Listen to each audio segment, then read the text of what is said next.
All right. Gavin Newsom has really confused me, especially lately. The California governor spent weeks taking notable steps away from his radical party. He backtracked on some of his insane liberal stances. He launched a podcast and even sat down with a few Republicans to, I don't know, make him seem like he's down the middle, including Bannon and Charlie Kirk. We all know that Newsom's probably going to change his public image another 10 to 12 times before officially launching his inevitable White House bid. But his latest transformation saw him blast his own party, among other things, calling the Democrats too woke. Listen. We lost. We lost the popular vote, and we lost the electoral vote. We got crushed. And we need to be humble about that, and we need to have some grace, and we need to understand why. Was it because of the incumbency penalty? Was it because of inflation? Was it because of interest rates? Was it because of immigration? Was it because we were too, quote unquote, woke? Was it because of issues with Israel? Was it all of the above? I think we are going through that forensic. We need to understand at the same time, we also have to push back against the whitewaters and headwinds of the Trump administration. But, I mean, is it, you leave this something very... So it wasn't one thing, Gavin Newsom. It was all of them. It was the border. It was crime. It was woke. It was inflation. It was everything you talked about. It wasn't one thing, but that whitewater, push back against the whitewater. I don't know, folks. It sounds like a dog whistle to me, and you know what I'm talking about. Well, as Gavin Newsom continues to change his image, Letitia James in New York can't stop herself from snapping right back into character every time she thinks about Donald Trump, the man she tried and so miserably failed at incarcerating. Here's a clip from her weekly meltdown about Trump. And you want me to sit in my seat and stand idly by and allow this craziness to happen? You could come after me if you want. But you elected me to stand up. You elected me to use the law. You elected me to go to court. You elected me to continue to challenge this administration. You elected me to stand up for the least of God's children. You elected me to continue fighting on. And I will fight on. Yeah, folks, I just want to break in here for a second. There was an attack. Pakistan and India have been going at it. There was a terrorist attack. Pakistan attacked India. They've been going back and forth. I'm now reading from some friends, international reporter friends, that there's some heightened, elevated fighting going on between Pakistan and India. We will continue to keep an eye on that. But in the meantime, Jasmine Crockett keeps running that running mouth of hers. And while it's certainly getting her booked for interviews on all the toxic mainstream left-leaning progressive networks, it isn't doing her public reputation any favors. She's proven Trump's low IQ point 10 times over and continues to try and tell blatant lies about the president with no factual support. Here she is, fear-mongering on CNN with the one, the only, Jake the Snake Tapper. Where in the heck did you just pull this number out of your back pocket saying that they're costing us approximately $100 million? I'm sorry, not $100 million, $1 million for each undocumented person. The only numbers that we have show that we receive approximately $100 billion in tax revenue from undocumented people, so much so that they decided that they want to go to the IRS and get the IRS to help them as they go and seek these people. You know why? Because they've been working and they've been doing the jobs that now they want to roll back child labor protections and make sure that poor children are the ones that are doing those jobs, because now we're going to have those vacancies. If we're going to have jobs left at all as we continue to endure the grind of this failed experiment around this tariff war. You know, if someone said you had to spend the rest of your life on a deserted island with one of those two, either Letitia James or Jasmine Crockett, which would it be? I think I would just maybe end it right there. Even after months of displaying her ignorance, Jazzy Jasmine Crockett is still baffled by the fact that anyone could ever consider her to be low IQ. Jake Tapper asked her about Trump's evaluation of her mental abilities, and here's how she responded to that one. Response.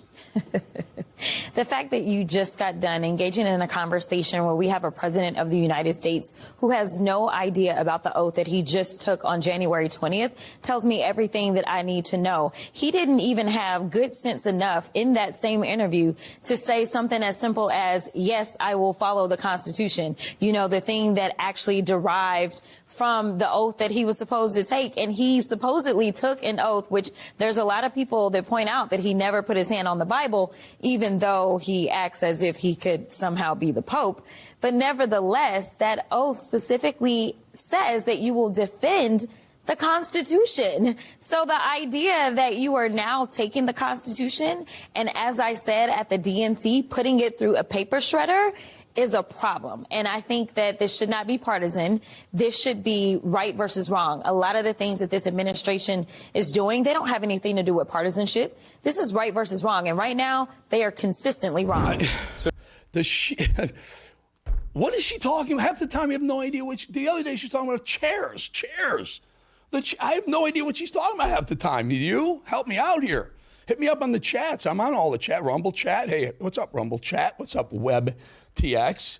Morning Joe Scarborough. I love this one. I love this one because I know Joe and Mika very well. They used to be nice. I don't know. They've lost their mind.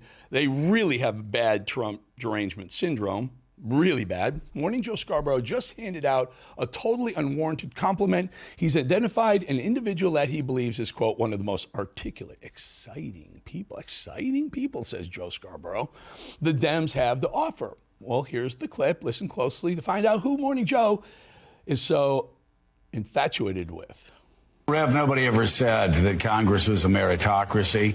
I understand that AOC may be more progressive than a lot of people. I also understand that she's one of the most articulate, exciting people in the Democratic field. She goes out with Bernie Sanders, and yeah, she just draws so many people. Very good, very effective in hearings.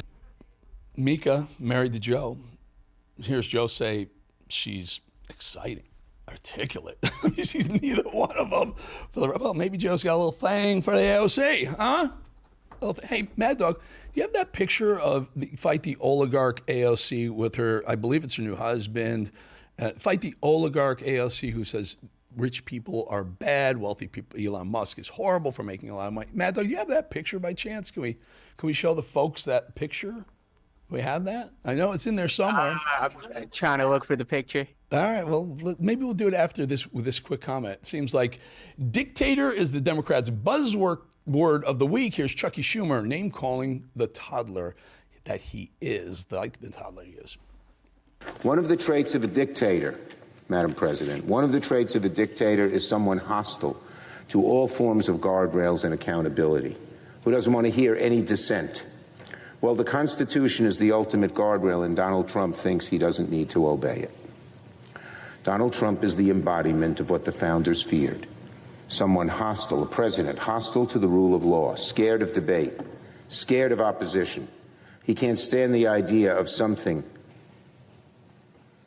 restraining his power. Dictator. That is a wild, wild, wild narrative. That dictator narrative has already made it onto our college campuses, unfortunately. This is what the Democrats do. Hold on a second, prompter. This is what the Democrats do. They come up with a theory, a word, an idea. Inflation is transitory. It wasn't. It was all BS. It was never transitory. But they latch onto that word transitory, even though it's...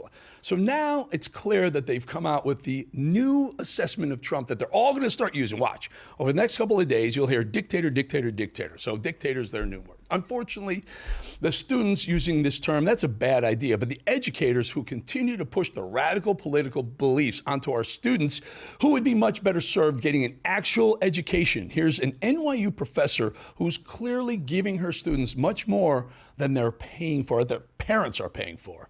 In other countries that have experienced this kind of democratic backsliding or full-on transition to authoritarianism, have we similarly seen a rollback of the safety net, maybe to spend more money on propaganda like military parades? Honestly, the speed at which this is happening and the kind of concentrated push to do this, it doesn't have any parallel in situations where leaders came to power through elections. If you look at the early Putin or the early Orban or Erdogan, they didn't move at this speed. This resembles more after there's been a coup. Dictator, she says. Okay, here's that picture. It wasn't in the system. We didn't quite make it. I don't know. Can you see that? You see Fight the Oligarchs? Can you see that? She's sitting in a very expensive Manhattan apartment with floor-to-ceiling windows that got to be $10, $15, $20 million easy. You see that? You see that? There you go. There's our dictator. She'd fight the oligarchs. She's an oligarch. She's become an oligarch. All right, folks, don't forget my podcast and YouTube. It's on YouTube. It's on everywhere you get your podcasts as well. Make sure you subscribe, just like you hit the subscribe button. It's free. It'll always be free. We have the show, obviously, but also, well, you can watch the show anytime by doing that, and also a bunch of other unique content. And sometimes I use language I'm not allowed to say, words I'm not allowed to use on cable television. Hope you do that. Subscribe now. Don't miss out. We'll be back in 2.5 minutes.